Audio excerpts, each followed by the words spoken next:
Too early to talk about the MVP, not for us. Plus, how do you properly rank coaches in the NBA? We will try, and is a 4-point line in the NBA's future. It's all right now on the Locked On NBA podcast.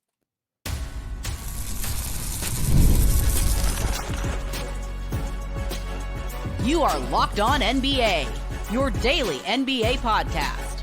Part of the Locked On Podcast Network, your team every day. Hey there, welcome back to the Locked On NBA podcast, right here on the Locked On Podcast Network. Oh, I am so excited to be with you on a Wednesday like we usually are. I'm one of your co-hosts, John Karalis, host of the Locked On Celtics podcast. Find me on Twitter at John_Karalis. And I'm Jake Madison, host of the Locked On Pelicans podcast, on Twitter at NolaJake. Jake, do you remember when Antoine Walker, Man, I was saving it for that. I know that quote like the back of my hand so well because it's literally one of my favorite quotes by an NBA player ever. And I cannot wait to talk about this later because, man, talk about a dude ahead of his time. 4-point line will save the quote by Antoine Walker. Jake is so mad that I stole his thunder. Man, we were talking about we get on before we record and we're kind of playing it out. We've been playing it out through the day. Tucked away. And I didn't mention he was a Celtic too. Peanut into his cheek and I blew it right away. It's just he's a Celtic, right? It's just an incredible quote. And that's a dude who's I would have made, he blew all his money, right? Didn't he have financial issues and things like that? Man, this dude was 15 years too soon, even 10. Yeah. Anyway, that's the third segment. We're excited about the third segment of 4-point. We'll talk about coaches and ranking coaches and all of that stuff, which is difficult. We're going to start with our too early MVP talk because it's the middle of September and we got to talk about stuff, and we're going to talk about this stuff too early, and we're talking about it on a show that's brought to you by Game Time. Download that Game Time app, create an account, use the code LOCKEDONNBA for $20 off your first purchase of last-minute tickets. So SB Nation put out a list of MVP frontrunners, MVP favorites, in the list of long shots and middle shots and whatever. So, Jake, with no games played and no practices yet, and with no meet yet, who's your favorite for the MVP?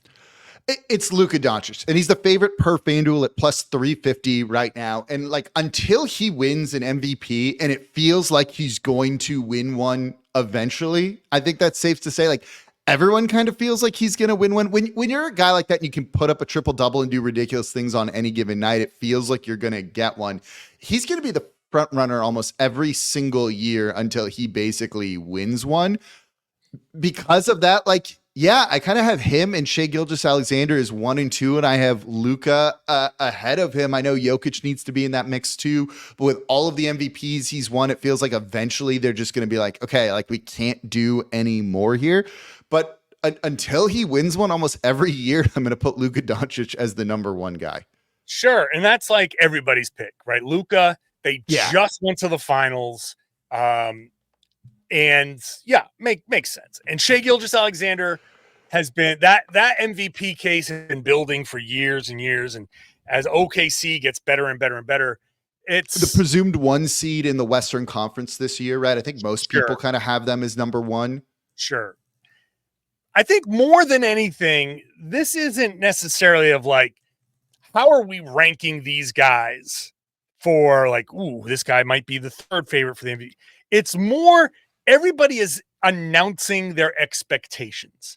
And as we know, awards are given out based on how a player performs against our expectations. So Anthony Edwards is on this list. On this list particular, he is 6 in FanDuel odds. He is also sixth at plus 1,400. So, but the case being made, and it's just funny to hear everybody stake their claim because Jayson Tatum, just to look at the guy that's on my team, the guy who just won a championship, is he on this list? No Tatum on this list by SB Nation. Tatum that was the surprising thing, right? He's the best player on the best team, and people don't really seem to put him in that front running group for MVP. And that's what makes this so interesting to me is like, what do you value? Is it just the pure stats, the pure numbers? Is it the winning? You know, I have a theory on this. And look, I'm going to go back a couple of years now. Remember when Jokic had won 3 in a row and then they gave the award to Joel Embiid, and then like we kind of look back on that one because the Nuggets won that title that year, and we're like, oh yeah, it probably should have gone to Jokic. Yeah. But after 3 in a row, they were not going to give Jokic a 4th until he won a title, and then the second he won his title, it's like you can give him as many as he wants. They weren't going to give him the 3rd in the row, right? That's what it was. That's what it 2 was. in a row, and they didn't want to give him the 3rd because that put him into a class of Larry that puts Bird you in Bird, yeah. Magic, like Jordan, and like unless you have the ring, it's weird to put a guy in that group. And then once he won the ring, it's like you can win as many MVPs as you want now. Yeah, I agree with that. But that bothers me because it's not our job. It's not the voters' job to steer history. It's our job to make the decision in the moment, and then history will determine down the road. Like that's that. So that just reissuing my strong objection. That was a dumb decision by some people. You cannot sit there and judge. Is Jokic as good as Bird or Magic? Like, no, well, if he wins the 3rd MVP, maybe down the line we can have that debate. But he should have been the MVP that year. So anyway, go ahead. Finish your point. Yeah. No, I agree with you. It's a hindsight thing. And it's like, yeah, got that one wrong. And then he immediately won another MVP after winning the title. Right. I think Tatum is going to finish higher here than people realize. A lot of people are kind of putting him like just at 10, like maybe 9th if you want to include him in the top 10 to say it. But there's a caveat with this, right? Like if the Celtics run away with the NBA's best record in the regular season again, 2 years in a row of doing it, sometimes you get those like makeup MVPs or kind of like a lifetime achievement award. Look, Kobe's over Chris Paul was kind of a lifetime achievement award versus maybe being the most deserving player that year. And that happens, and it's just human nature here. If they win another like near 70 games again and run away with the best record in the NBA, Tatum as the best player on the best team, doing it 2 years in a row now is going to give him a lot of credit. He's not going to have the numbers. He's not going to have the numbers. And I don't want to say they're going to be bad numbers, but they're going to be muted because of so much talent on that team. But he is actually sacrificing to do that. I would not be shocked if he finishes like 2nd or 3rd in the MVP and gets like that close, but the numbers just aren't good enough to put him over the top. But if they win 8 games, whatever it is they won like this past year, and everyone just recognizes how good he is, that I think is going to elevate him for doing it 2 years in a row versus just one. If he had a better NBA Finals or had won Finals MVP, I think that would have changed the perception of him big time too, and he'd be much higher in these rankings. You guys like how I threw my voice into Jake's body there? Yeah, for that seriously. last we didn't prep that part firsthand. Here's the. I don't think Tatum is going to be. I think he'll be 5 in the MVP race, like he normally is. 4th or 5th, because the MVP is going to go to a singular talent. I think Jokic is the favorite to me because they continue to tinker and mess with, and like we talk about that tinkering around the edges. So the Nuggets are going to need bigger performances from other people to be a championship contender. They're going to need Murray, sure, but even if Murray is as good as he was last regular season or somewhere in that range, people will still say it's because of Jokic. And I think if the Nuggets are a top 2 or 3 team, unless Dallas runs away with the top seed, I think it's going to be Jokic, and Doncic is going to be in that mix. But again, this is everybody announcing their intention. I expect these guys to be at the top, and they do not expect Jayson Tatum. Very clearly, he's not on this particular list. He's low on other lists, but this sets up maybe to prove your point. I think the Celtics are tough to evaluate when it comes to these awards, and we're going to get into that in the next segment with the coaches stuff. Are they good because of Tatum? Yes, but they're also good because of Jaylen Brown and Derek White and Drew Holiday. Porzingis is hurt, but Porzingis was a big role, and the bench. And is it Joe Mazzulla? Yeah, he plays a role too, but there's a lot going on with the Celtics, and no one really wants to say, well, he's the MVP because, well, there's too much credit to be spread around and it takes away from his case. So I think that's going to continue because that's the style the Celtics need him to play. They need him to occupy defenders and create space for everybody else. So it's not going to be as the term everybody likes. I think this is the term of the summer, heliocentric, as Doncic, as some of these, as SGA, the obvious, this guy is clearly the best player. Where even in Boston, people are like, I think Jaylen Brown might be better. And he has two series MVPs there to kind of state a case that he's better maybe than at least some people think. But whatever. I think the intentions are clear and whatever. It's too early. And you have people like Kendrick Perkins out there calling Jayson Tatum selfish for saying he wants to be the MVP, but also saying Anthony Edwards knows that he needs to get an MVP to be the face of the league and he should go get it. So people are talking out of both sides of their mouths. At this point, it's just everybody saying, here's my expectation. Now everybody go live up to it. And if you don't live up to it, it's your fault, not my fault for having these expectations. That's how this goes. No, it's too early talk. Although it's kind of fun to figure out where some of these guys might fall into. Like, as you said, it's people staking their claims so that you can also look back on and be like, I told y'all, right? When Tatum finishes second, you think I'm not going to pop on here and be like, I told y'all on September 18th, 17th, when we're recording this.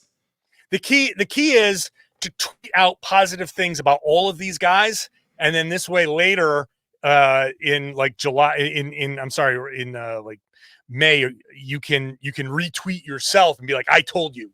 You have to have a tweet to back it up, but you have to send the tweets out for everything. This way you have yourself covered. That's the old trick. All right. How do you judge coaches? Do we know? Who's a good coach? A new ranking has raised that question. We'll talk about that next. Today's show brought to you by FanDuel. FanDuel's America's #1 sportsbook, and for good reason.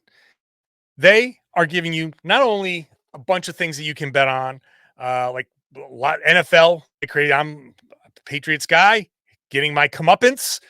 Patriots have had their fun, and now they're 6.5-point underdogs to the New York freaking Jets. That's the price you got to pay. But if I bet $5 on the Patriots because I want to throw my $5 away, I still get 3 weeks of NFL Sunday Ticket now through September 22nd. If you bet $5 on anything, you get a 3-week free trial of that Sunday Ticket from YouTube and YouTube TV. If you've got a YouTube TV base plan, you'll be able to watch every regular season Sunday afternoon game, out of market game. All you need is a Google account, current form of payment, and you can cancel at any time. Super easy. They've got the multi-view. You can watch 4 games at once. What better way to spend your Sunday? Visit FanDuel.com. Download America's #1 sportsbook. Thanks for making Locked On NBA your first listen every day. Go check out all of these Locked On team podcasts. We've got, check out Jake's Locked On Pelicans. Check out my Locked On Celtics. We're talking about a bunch of stuff. And whatever we're talking about, Locked On Mavs has got you covered with everything Luka Doncic. It's basically Locked On Luka Doncic anyway. But that's, you know where your bread is buttered over there, over at Locked On Zion, and I'm at Locked On. Oh, yeah. I can actually do the whole team because everybody's so popular. This is good time. But Joe Mazzulla, also popular. I had him on my podcast if you missed that episode. But he just won the championship. Celtics just won a championship. Joe is riding high, but according to CBS Sports, as they go through their September practice of ranking things, ranking coaches, they put him at 11th in a tier of, they call obvious floor raisers, but that is a tier ahead, above Greg Popovich, and above the obvious floor raisers are guys like Will Hardy, Jazz head coach, who's 7th in this ranking. Mark Daigneault, Thunder head coach, who's 6th in this ranking. Jake, how do you rank these coaches? And how do you figure out who is a good coach? It's tough, right? It's tough because we see even people like who go to games, cover the team. You travel alongside with the team, so you get more insight, than I do when I don't. I don't travel with the team, but I'm at practices. I'm at home games here in New Orleans. We only get like a limited view of what goes on and what the coaches are doing. And the obvious thing that a lot of people want to point to is like the rotations are terrible or it needs to change. It's so much more than that, in my opinion. We just don't get to see it. So it's tough. I will say with this list, I agree that Eric Spoelstra is number one, and I don't think it's particularly close to like anyone else in the NBA right now. But Joe Mazzulla clearly is kind of like ahead of the curve and needs to be higher, right? Like so much of this is just built off of their win-loss record. And like, did you win games? Okay, you're a good coach, right? Did you lose games? You're not as good. Do you have a couple of titles? That means you're a good coach, right? When so much it is players, your roster, is your GM good or not, right? Like it's just really hard. I think, the way you and I think agree on this is like, there's 5 guys that win you games as a coach. I think there's 5 coaches that like actively harm you and lose you games. And then 20 dudes who are just in the middle and, maybe add a win or 2, or you lose a win or 2 because of the other guys. It's the biggest thing to me with all of this is like getting through your players and getting their buy-in, right? Like to me, that's a lot of management in anything, not just a head coach in the NBA, but whatever your day job is and things like that. Is can you get other people to buy into the vision and what you're doing? And when we talked last week about Joe Mazzulla's quotes on the Celtics, I want to see the laser on my eye, right? We want to be aggressive because we're not defending, right? We want to be the top of the animal food chain, all the crazy stuff. Those players are going to eat that up, right? Like they are going to eat that up and they are going to come in fired up and not miss a beat. It feels like when you know what buttons to push, what levers to push, right? Like that's important. Yes. Coaches could have won with Shaq and Kobe on their roster, but Phil Jackson knew exactly how to motivate them and get the most out of them. If you can do that, I feel like you will have success in the NBA, even if you just have like a moderate amount of talent. I think there's guys that we can clearly point to that have the track record of that because they've won with different styles, different players. And that's what I think kind of the important thing with all of this is. Yeah. And look, does it matter if Joe Mazzulla is ranked 11th by CBS and whatever? Like, no, doesn't matter at all. But I feel like, again, this is, are you performing against your expectations? We expected it's big time, Matt. We expected the Thunder to be good, but best in the West. Oh my God, Dagnall's a great coach. What a great coach. Can you tell me what makes him a great coach? Well, that's going to be the first. Well, yeah, it's hard to tell people exactly what makes a great coach, but you're right. It's the number one thing in the NBA is player buy-in. And that's why Greg Popovich was so good. And why is he in the middle of the pack now? You don't think the Spurs have full buy-in? I think he's doing as good a job coaching as he's ever done. He just doesn't have Tim Duncan, Manu Ginobili, and Tony Parker anymore. So, yeah, it's very easy. It's just like Doc Rivers. People clown Doc Rivers now. In fact, where is he on this list? He's pretty low, actually. Pretty low. He won a championship, but he also has a coach of the year, right? He has when he had Kevin Garnett buy in to what he was selling, everybody bought in. So that's it. He knew the buttons to press with that team. You need talent, which these top coaches, they all have the talent. Right. Yeah. When you look at some of these top coaches, like who's coaching a bad team other than maybe Will Hardy with the Jazz. Right. And so the Jazz were surprising at first. Like, when he first took over, and this is the other thing, a good first impression. He took over the Jazz. Everybody expected them to suck, and they didn't suck for a while. They're actually pretty good. They're like, wow, what a great coaching job. And he's a really good coach. He might have gotten the Celtics job if things were different. But I guess the point I'm trying to make here is it's hard to hold these guys to a certain standard. You need the talent, you need the buy-in, you need a lot of things to go right. You need to not get hurt. You need to have certain guys to not get hurt. And so, yeah, Is Greg Popovich a worse coach for some reason? What makes Greg Popovich 14th overall in the league, as opposed to the consensus genius? Did he forget basketball? No. His teams do need to take more threes, for the record there a little bit. But that also just might be like roster, right? Like, I'm sure he would like more threes and things like that with all of it. So I want to point out, like, Jason Kidd, right? Like, he's had 3 jobs now, and he kept getting jobs because people feel like the players will listen to him and buy into what he's doing, right? Even when he got fired from Milwaukee, like, Giannis was like, do you want me to, like, advocate on your behalf to try and keep you? I'm upset, right? Like, that goes a long, long way, I think, here. They thought he could get through to Luka, to Kyrie, which is why he was hired with that sort of thing. Yeah. And again, he's a guy that I know that they were talking about on Locked On Mavs, like halfway through the season, they wanted him gone. Mm-hmm. Right? Like and now all of a sudden he's in the NBA finals, but here he is ranked 18th in this. Did he become a better coach in the middle of the season? No. So actually, like, I do think there are moments when you can see guys change some of their habits. And I do think you actually saw Kidd be better with his timeouts and things like that, which again, I think is overused criticism for coaches with things like that, right? Missoula was like, he said the same thing. He's like, I don't call timeout to, like, quell a run because they're just going to go on it right after the fact, I think. So there are times when you see coaches break out of previously established habits and actually grow. I'm hoping to see that from Willie Green, with the Pelicans this year, who relies too much on some of these, like, older aging veterans that maybe kind of remind him of himself. So he's like, I'm going to play those guys over maybe like a younger, more talented rookie or young player. So there are moments when you do see that, and there are kind of, I don't know if I want to call them quantifiable changes, but you see that sort of thing.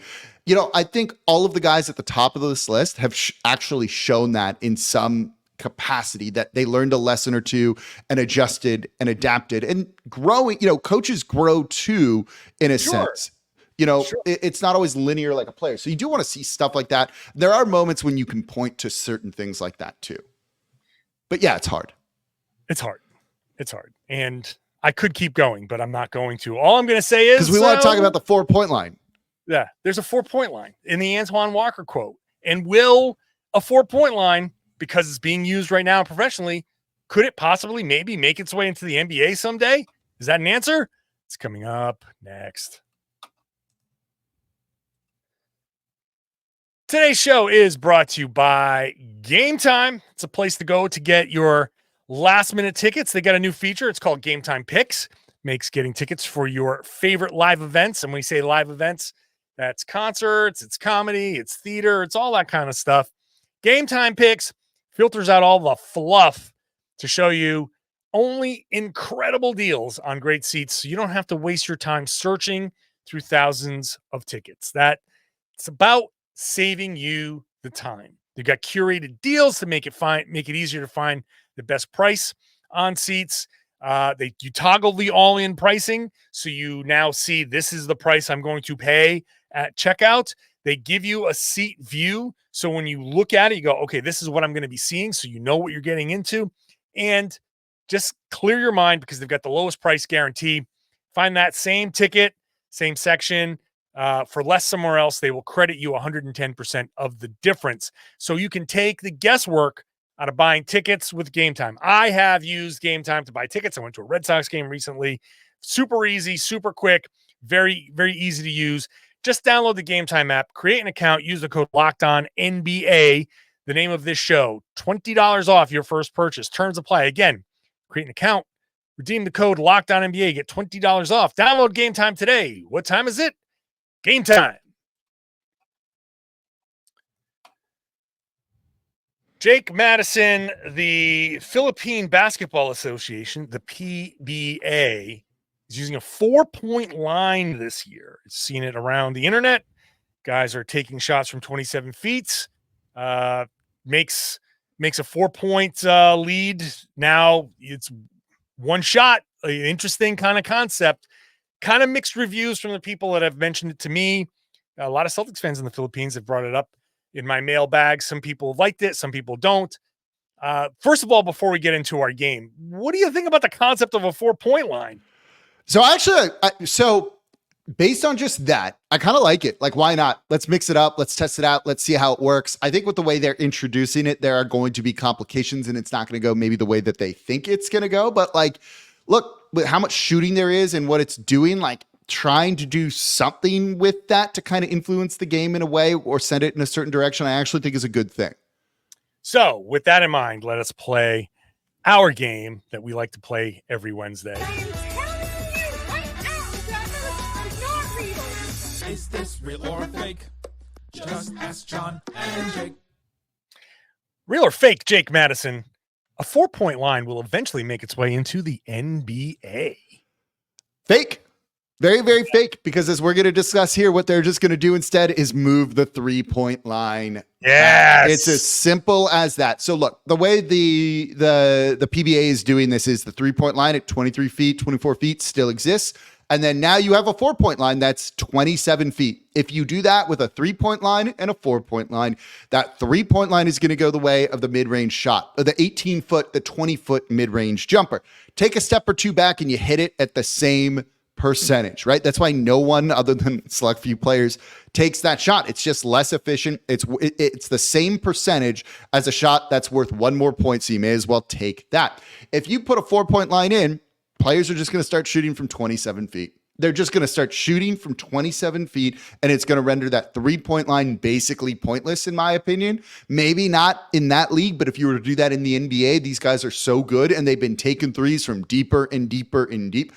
Steph Curry's going to thrive with something like this, right? Like, he would never take another 3. He would just take a 4 instead. And that then throws everything out of whack. So all you got to do here is experiment with moving the 3-point line back. It's fake. You're never going to see a 4-point line in the NBA. Yeah. And so I want to say it's like half real because it's not going to be worth 4 points, but that is like the exact line I want to see on an NBA floor. If you look at it, just Google PBA 4-point shot. You'll see it. It's a few feet behind the normal 3-point line, and it doesn't go into the corners, right? So it just stops at the end. That's exactly the line I want to see be the 3-point line in the NBA, because make that shot special. It used to be that the 3-point shot was something like, oh, wow, that's a big thing. It's like a home run in baseball. You're like, whoa, boy, that was a big shot right there. You didn't take them enough to make like huge swings in the game. Now in the NBA, I hate to say that a lot of these games can be boiled down to who made more 3-pointers. And offenses are designed. I look at the Boston Celtics offense, which was one of the best offenses in history. They are all designed to do the same thing. Collapse the defense, kick it out to the corners. And then if it's the corner 3 isn't there, then you swing and either attack again or you swing again and you get an open above the break 3. That's essentially what an NBA offense is right now. So I want to get rid of the corner 3 so badly. And I'm sorry to the PJ Tuckers of the world who had their careers extended because they were able to get to that corner 3 and they became 3-and-D specialists. I'm sorry that that's going to eliminate that particular position. That is an unfortunate byproduct, but it will give rise to other skill sets.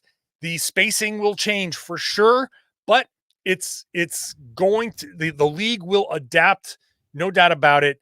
Move that line out to 27 feet, eliminate the shot from the corner, make only the best of the best 3-point shooters, like specialists from out there. And even if that makes it 5 guys, great. Then only 5 guys can hit those shots. It makes that shot special, and it should be special. That one extra point, that 3 being more than 2, is so significant in the NBA. It shouldn't be as easy to get as it is right now. So I would love to see that line come to the NBA and make that the 3-point line.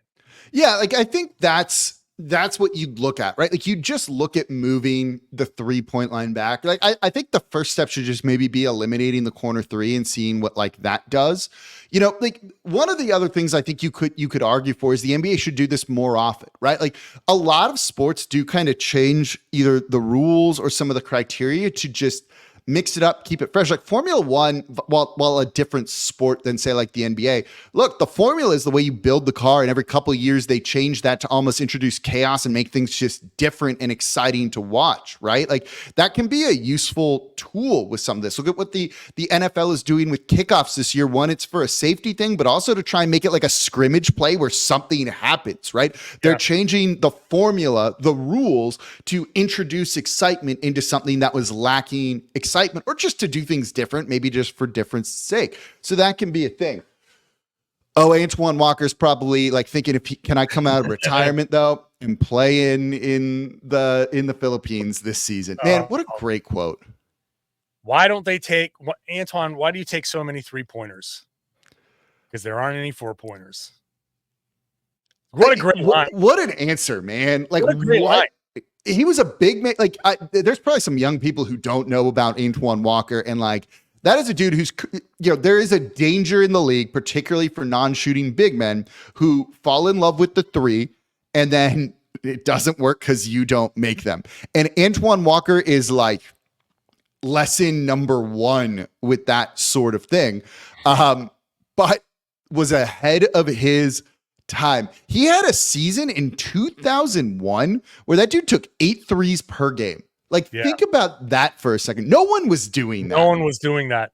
He wasn't hitting him at a 9%. What did he shoot? What did he shoot there? 32% on that? So 01 to 02, 8 attempts per game, 34.4%. The year before, that's not horrible. It's not good. The year before that, 7.4 and 36.7%. Pretty good. Year after, 02 to 03, 7.5 attempts per game, 32.3%. That's the season. I knew there was a 32 in there somewhere. Yeah, his career numbers are 32.5 from 3 on almost 5 attempts per game. For a big man who's like he's a multi-time all-star here, right? Yeah. He's 6'9". Like, he was Employee good. number 8, big Reebok campaign. Oh, yeah, man. He was big. So I ran into former Celtics coach Jim O'Brien at an airport once. And it was like a few years ago. And I asked him, I said, so what do you think Antoine Walker would have been in today's NBA? And he just laughed. He would have he basically said something like out of control, just out of control, because he would have had the complete green light to shoot like this. Like, this is exactly what, and okay, 34.4% is like, at this point below league average, but at one point it was kind of league average. So like 40 and 34% is right at that number where it's better than 50% from 2. 34% from 3 is right there where you're like, well, if you're not shooting 50% from 2, you might as well take that step back. And it's above that. 33% from 3 is the equivalent of 50% from 2. So he was above kind of that. Did he ever shoot above? Like, what was his shooting percentages from? Dude's a 41.4% field goal percentage shooter from 2-point. He was from 2-point range. He was 45%. Actually, if you're shooting it at above 33%, that's a good shot for Antoine Walker. He was a stretch big before there was a stretch big, where no one knew what to do with those guys. And because he would play on the perimeter, it was just like, okay, we're just going to keep a rim protector back there and like, good luck. But just an incredible lot. Why do you take so many threes? Because there are no 4s. Like, dude just wanted to score more, man. Like, it really is. Honestly, it really is. Like, the way he thought, we made fun of it. That's exactly how teams think. And we can't argue with it. Like, he talk about a guy who would have thrived in this time. I mean, he would have lost all of his money again, because I mean, especially now with all the sports betting, Jesus, I don't know. I don't want to know what would have happened with Antoine Walker. He's a cautionary tale. He admits it, by the way. I'm not making fun of Antoine. He has joined with the league. He has done things with rookie orientation, explaining his situation. He has owned it. He has gotten past it. So credit to Antoine Walker, but he was not good with his money back then. But he would have made a whole hell of a lot of it shooting 3-pointers, because he would be taking nothing but threes. He'd be taking like 15 a game. The like final like 3 years of his career with Miami, and injuries were a big factor in it too, somewhat, especially in that final season. He was basically taking like more than 50% of his shots from 3, right? Yeah. For a big man who's 6'9", who should not have been doing that with those percentages, was like, I'm going to shoot all the threes, baby. And he did. And then all of a sudden was like out of the league. Bring the line to the NBA. Bring eliminate the corner three. I am just leading that charge, or at least standing next to the leaders of that charge. I'm also leading us out of here for this podcast. I want to say thank you to everybody for listening. On Wednesdays, I'm John Karalis, host of the Locked On Celtics podcast. Find me on Twitter at John_Karalis. And I'm Jake Madison, host of Locked On Pelicans on Twitter at NolaJake. I would love it if you shared the podcast now. I know you've subscribed. I know you're in the comment section on YouTube. Now share it and tell everybody they should be listening to and watching Locked On NBA here on the Locked On Podcast Network. It's your team every day.